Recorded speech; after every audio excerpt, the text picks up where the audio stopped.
My president, commodification of the naira. Commodification of the naira. This is Ayode Jubakari Bongoli. My president, Your Excellency, commodification of the naira. Yes. Commodification of the naira, monetary policy. Commodification of the naira, cassava. Use cassava. Cassava. Cassava. Commodification of the naira for monetary policy.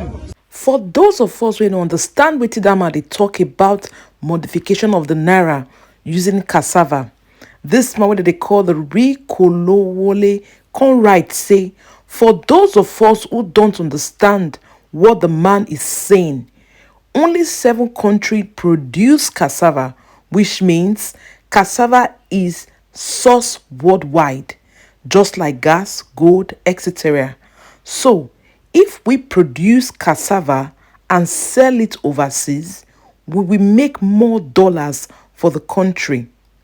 7 countries produced over 30 billion pounds of cassava in 2019. Nigeria, Congo, Thailand, Ghana, Brazil, Indonesia, and Cambodia. The fact that this man is also one of the Bat followers shows that he's supporting him because President Tinubu tends to be a listener. Some people don't follow Tinubu because of money, but because they believe is easy to reach. The person where he write this thing, come we talk, say, I beg going not be APC supporter. Say he just see the video and he just feel like commenting. Okay. Well, now remember when Peter Obi the campaign. Now this thing then he talk about say man, he want go into agriculture. Say he believes say man, agriculture go promote us for poverty. So it's not a new thing. If somebody is still telling the president this is what you should do. This is one of the thing we be say Tinubu not build relationship with Nigeria, and I keep saying it during his campaign. How many times when I see him say he come me the house, he don't even turn up at all. How do you want to serve the people when you don't know what is in the people's mind, when you can't even reach out to them through the media platform? At the end of the day, they share palliative way be say even they not go use until feed dog, they use until they feed human being. I remember say some few hours ago, this Zamfara state governor talk say Tinubu the old secret meeting with bandits. The information master or minister come and talk say na lie, this governor, this Zamfara governor, they lie, say na lie, say Tinubu no the whole secret meeting with bandit. Then the man come back again talk say waiting in the talk true. Nigerians wanna believe me. Say we have names of the officials in Tinubu's government who held secret dialogue with bandits in Zamfara, as well as locations. I don't understand. So, una know the locations where bandit dey. Una know the people where they under am. They una dey allow Nigerians they suffer. Una dey allow them they kill Nigerians. Oh, damn it, Bologbe. You pay me. Oh God. My people, before I continue with this news, make I move small, come bad gist. My people, this life and whatever you reap, you go sow. While now we all look this small pikin, una talk say it resembles Sam Larry. Una no get conscience. Kemi, una see wetin Kemi talk. Kemi open her mouth talk say fight go beyond music label separation. Mohbad was reportedly fighting Sam Larry for the custody of this child after the DNA test confirmed him as the father. If in fact Sam Larry ordered beatings, then Nigeria police should invite him for questioning on the paternity issue. Mohbad loved Wunmi to the point of the mentality of this baby is mine, but Wunmi was not faithful in the Malian harem. You cannot marry to one and sleep with 3. Jesus. Only one sperm works, meaning technically this boy did not lose a father and therefore has no cut of the music estate or deserve donation which his mom is cashing out on. Many Nigerian women have been embroiled in paternity fraud in the last 5 years. Shortly after Kemi write this post, na so Toto Dike and Gistlover take firearm and all the Gistlover fans firearm to the extent they can flag a Facebook page over 38,000 times. She said she want run mad to the extent she was locked out and she couldn't find how she wanted love back on her Facebook. She said she not fear anybody. Say she get proof. Now Kemi they talk so say in get proof to take show say that pikin not be Mohbad own. Say na Sam Larry own. Yeah, my people. Yawade o. She say she be real journalist o. She not be cut her nail. Say before now, she don't dey do this work, they come. Say not be this Mohbad own. Now she come they do yeye thing. Say she get proof. My people, let's be well. This life, if you too talk, you go receive woto. As this one come still bolo for our Tinubu certificate forgery, wey be say not be new thing again. My people, he don't give up. Now Atiku, that everything they in hand now, and Nigerians they wait say make Atiku bring wetin dey in hand come out. In fact, the tension wey dey everybody mind, wey dey the whole place, not be here o. All Tinubu supporters will not hear their voice again. They don't go hide when they talk. Say yes, Tinubu went to Chicago State University. Yes, he write accounts for comment section. I'm not going to let you hear word. But right now, nobody they talk again because everything wey they need is already the article. As this one comes to bolo for now, remember the athletes, the children when they sleep for ground. The official don't come debunk the story. Say not be so it happen. They don't carry them go one corner. So yeah, mona go debunk what na talk. Mona go debunk all those pictures and those videos. Now they run come and talk saying actually not be so fairly, and the condition, the welfare is fairly. They are now using the word fairly. Daniel Bologbe, see country with they. Where be say people cannot come out and just say it as it is. Lastly, the Nigerian Labour Congress don't come talk, say they want to embark on strike. Say this strike where they want go so. Now the way they never go for their life before. Say not the way they go talk for back door. Say this time they're serious. They don't go listen to Tinubu kaka. Say that waiting go favor the union. Now they want do. We had judge for collect bribe. Leave Nigeria for back. Now we can't trust to now. Wanna carry yourself, they go that side. Was silly ariodo. My people, this one a Bod TV, but we they analyze all the trends where they happen. Don't forget to like, share, and subscribe. Area. The Labour Party has described as mischievous predictions that its presidential candidate of the 2023 elections, Peter Obi, will soon be arrested.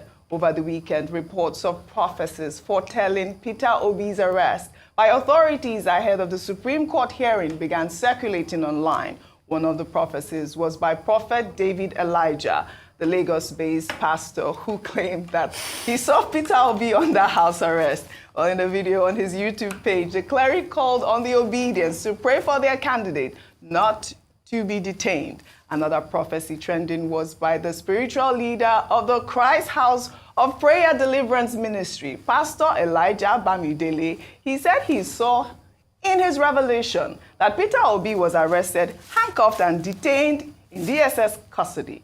He called it a gang-up and asked Peter Obi to be careful so that his case will not be worse than that of Nnamdi Kanu. Over to you. You know, of course, Labour Party has responded. Yeah. They call it, outrageous, and that, people shouldn't pay no mind, and that Peter Obi is not a violent person, and that why should, they arrest him. Over to you. Well, this is not the first, and I don't think it will be the last, especially when we have contentious issues, and especially when it comes to electioneering and, who would emerge. Right from time we've had prophets come out. Before this last election, there was a famous trending video, and I'm sure we talked about it here, where one pastor, who is now in police custody, by the way, I don't know if he's been released because he was accused of rape, had said that President Tinubu would be arrested on Inauguration Day, and whilst he was being, he would be handcuffed. I don't know if you remember that story. So we have heard stories like this, and unfortunately, what these kind of things, what it does is that it brings embarrassment to the cloth, which is meant to be sacred, which is meant to be honored and respected.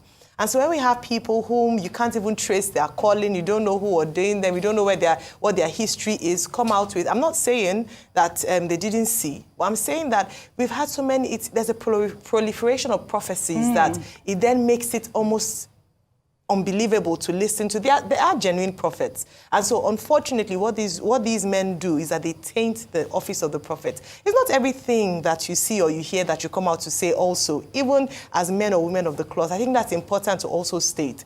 But in terms of political matters, we don't, Mr. Peter Obi, I'm glad that the Labour Party has come out to say that he's not a violent man. Yes. They are just going to seek redress in the higher court, and nothing should warrant his arrest. He's a law-abiding citizen. He has kept calm. In fact, all through the process, he must be commended for not just his conduct, but also what he has called on his followers to do to maintain peace and order and to follow the rule of law. I think we should focus more on that than on these many prophecies that come up about, oh, you are going to die tomorrow, you are going to be arrested today. We've seen it in the past. We've seen how it played out, and we just look at it. The Bible says, by their fruits, you will know them. Well said, Ayo. We'll take another story.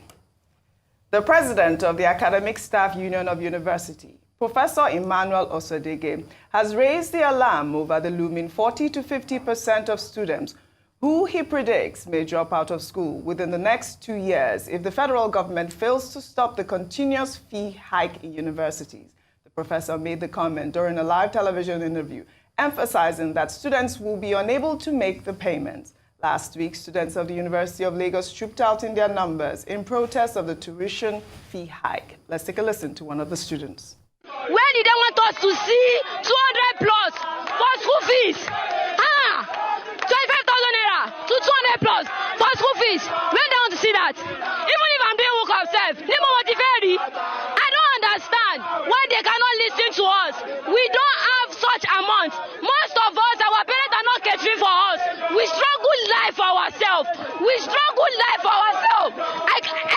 Did they want the board to drop out? I cannot do this. I don't want to drop out. I have everything I came to school. I don't want to drop out. They should reduce this fee. I thought it was important to highlight this video of this young girl so that the federal government will hear the cry. Yesterday, I was trying to take the story of Shuaibu, who wrote 10 big lies of the Tinubu administration. I'll take the 10th lie, which I was trying to read yesterday. Shuaibu wrote, biggest scam and the deceit of the Tinubu administration was the Student Loan Act, which he signed on June 12. The new law provides loans for student tuition only. But Adele Alake, who was then the special advisor on media, said in a statement that tuition in all government schools remains free and that the only fee that were increased were accommodation, laboratory, library, and other costs. So if tuition is free and the Student Loan Act covers only tuition fee, that means the Student Loan Act is pointless and no money will be released. NLC and TUC NEC in section resolved as follows. 1.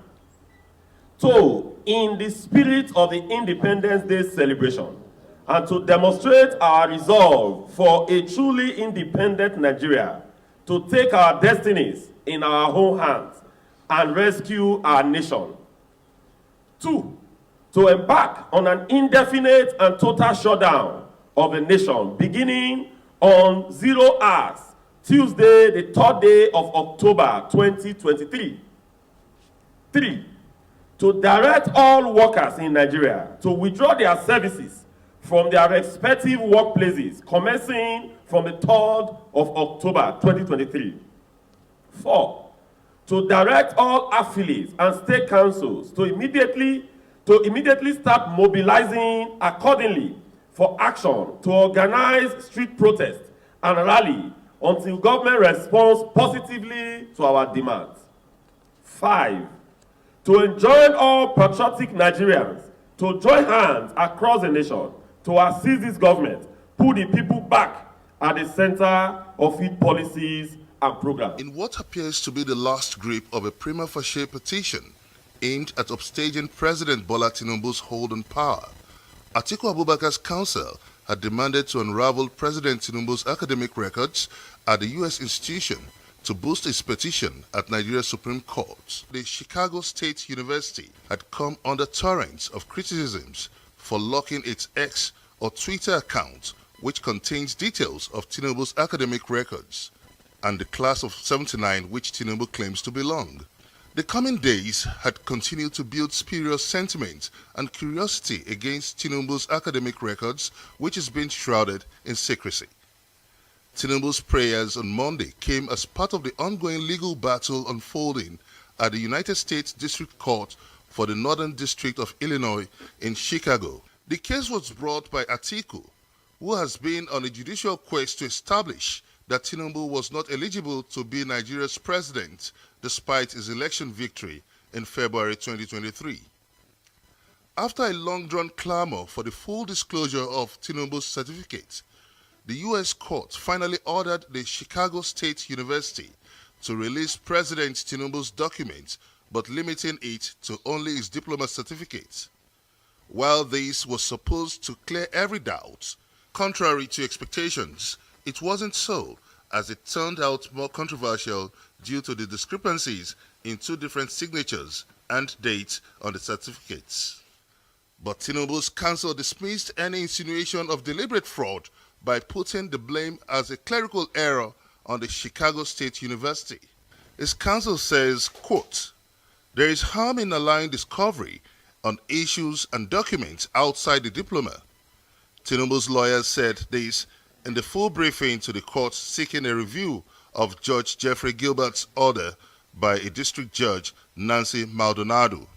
As it stands, the controversies concerning President Bola Tinubu's credentials runs deep, with the President's counsel hesitant on full disclosure, especially on the demand for a detailed transcript or gender, even as the Chicago State University remains bound by a privacy clause.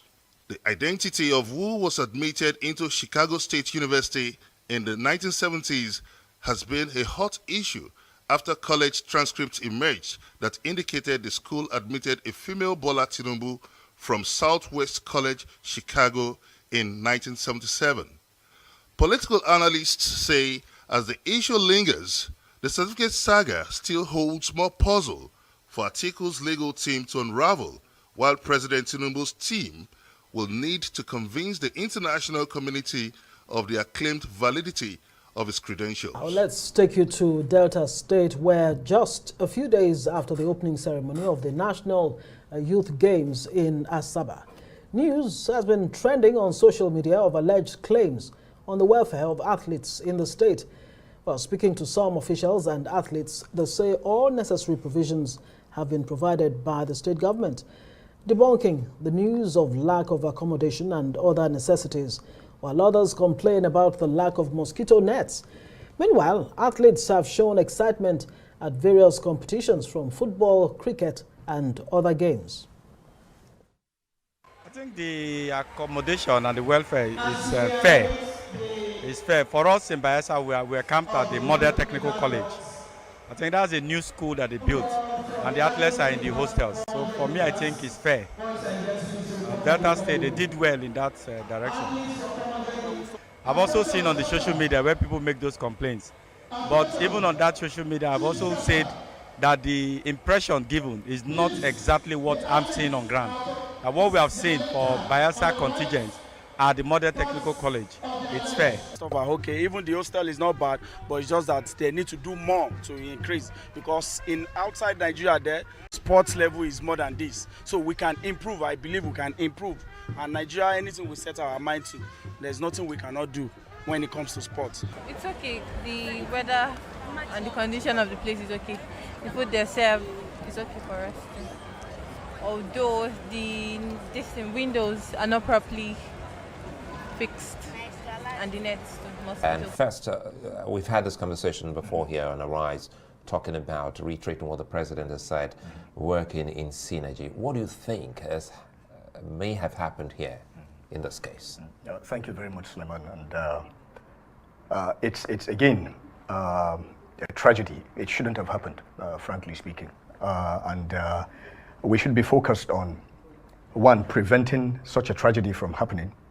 And if the unfortunate event happens, then we should rescue. There isn't, it shouldn't be a one negotiated release and so on and so forth. We must show the capacity to rescue by force if need be. That would also serve as a deterrent. But clearly what is happening, from my point of view, between federal government and state government is perhaps a breakdown in communications. And in these types of mediations and negotiations, of course, first you start from the covert, using back channels, ultra quiet, ultra secret, only a few people would know, even within the government cycles. But it seems it has moved too fast, too quickly from the covert to the overt, just as the purported video showed, where you had gunmen allegedly coming out to negotiate with elements of government, and it seemed a bit haphazard and ad hoc. But be that as it may, the governor could be right to say he is not aware because of how secret it can be, and considering the fact that the agencies of government who are tasked by the Constitution to handle these types of matters operate at the center. But having said that, it is also prudent to mention that it is important for the governor of the state to be aware of what the federal government is doing, so that there's synergy and there's proper coordination, so inadvertently the one will not scuttle the other because they did not know what the other one was doing. And it's important again to highlight, this calls for a synergy of concepts of operations. Our SOPs are at variance with one another, and there needs to be a policy framework and a legal framework for these types of things. First and foremost, who are the facilitators? Who are the facilitators on the side of the criminals? Who are the facilitators on the side of legitimate government? Who are the influencers? Who are the negotiators? Who are the mediators? So federal government and state government need to come together to agree and accept a type of platform where these things would be coordinated by the center in a very cohesive manner. Failure to do so, you could have a facilitator from the government side that is not known by the state government, or vice versa. Well, all working towards the same end to ensure that this criminality comes to an end. But if you're going to negotiate, you have to negotiate from a clear terms of a legal framework and a policy framework. Otherwise, it would end up in chaos. I mean, you've made a very, very important points. I'm wondering how, where to begin to unpack them from. So what you're saying essentially is that there's absolutely nothing wrong with the federal government and her agents in negotiating secretly. Nothing wrong with that. Absolutely How not. exactly Absolutely not. should government go about this in a way that it doesn't, bungle the whole thing at the end of the day? Excellent. What's the ideal situation? Actually, the ideal situation is, first and foremost, there has to be a ramp up of kinetic efforts. You have to pound the adversary to the point where you've provided a level playing field, a conducive environment for non-kinetic operations. If you want to talk and the adversary does not want to talk, it's an exercise in futility. So we have to ramp up, sustain military campaign. The kinetic must degrade, dismantle to the point where the adversary is begging us to come out to talk. So when the adversary wants to talk, the adversary knows that there are influencers within its own circles who have not picked up weapons that can signal governments at different levels, from the local government level, the state, up to the federal government. We need to talk, we want to talk. Then you begin to explore the possibilities of talks. In fact, usually you have pre talks or talks about talks. So at that point, you have to look at, is it ripe to actually go into a negotiated settlement, a political settlement, or is it that the government is eager and these guys are reluctant? So we have to have that clarity and that clarification. Number two, if you look at, for example, the Borno model, which is something that the world is looking at very, very closely, it has succeeded in integrating vertically and horizontally federal government, state government, local government, and the community level. And this is why you have these masses of surrenders. And these surrenders are happening because you have the political coordination by the governor, but you have the enabling environment that has been provided by the military. So it is win-win. So of course, right now, everyone is keying in behind the state government, which is the legitimate authority at the subnational level, to key into whatever peace process there is, because the time is right. The situation is ripe for a negotiated settlement and for mass exits. But when you look at the Northwest, which is quite different from the Northeast, you have many adversaries fighting between themselves, contending for space, criminal organizations. So if you are talking with 3 and there are 7, and there are 4 that are not keyed into this proposal that you're presenting, then of course, again, it's an exercise in futility, because you are providing more terrain for the others to obscure what you're doing and perhaps to even disrupt it. So that policy framework is what the government will use to harmonize between federal government and the state government to agree on an SOP. This is how it's going to be. This is the definition for a facilitator, a mediator, an influencer, and a negotiator. Once that is done, the state government, as the legitimate authority at the subnational level, can coordinate with the federal government keying into it. But absolutely, the intelligence agencies of the federal government have every right, opportunity, responsibility to go into secret talks, but not to blow them into the open until it is ripe. So the state governor You can't say he does not know, but it will be difficult for us to say at this point from our own point of view. He does not know, being the chairman of the State Security Council, where you have the DSS, you have the police, you have the military, etc. and etc. But again, quickly here, how is it possible that all of a sudden we are witnessing the resurgence? There seemed to be a lot before, but now it's more like the kidnappings coming from these criminals have increased. But you're absolutely correct, but there are two things at play. One is politics. You can't extricate politics from these types of things. If you look at my former colleague, Bod Tv, who was governor and now is Minister of Defense, from a different party, from the governor on the ground, who is from now the opposition party. However, having said this, we have to understand that Bello Matoole, even while he was in the National Assembly, the 7th Assembly, he was part of Goodluck Jonathan's negotiation team, led by Tinubu, then of the Northeast. So he has experience in negotiating from the perspective of the federal government. And when he became a governor, while he was in the opposition then, he did record giant strides in terms of perhaps bringing the adversary to the table. Whether the negotiations were successful or not remains to be debated because, again, of a lack of a cohesive, properly articulated legal policy framework. Now you have a governor who is coming from a different component of society, who won the election, is in the opposition, has a different understanding of what needs to be done, and perhaps is detached from the politics that is on the ground and is new, how many months so he is likely to bring a fresh set of eyes to what the problem is and is likely to have less entanglements with whatever the causes are.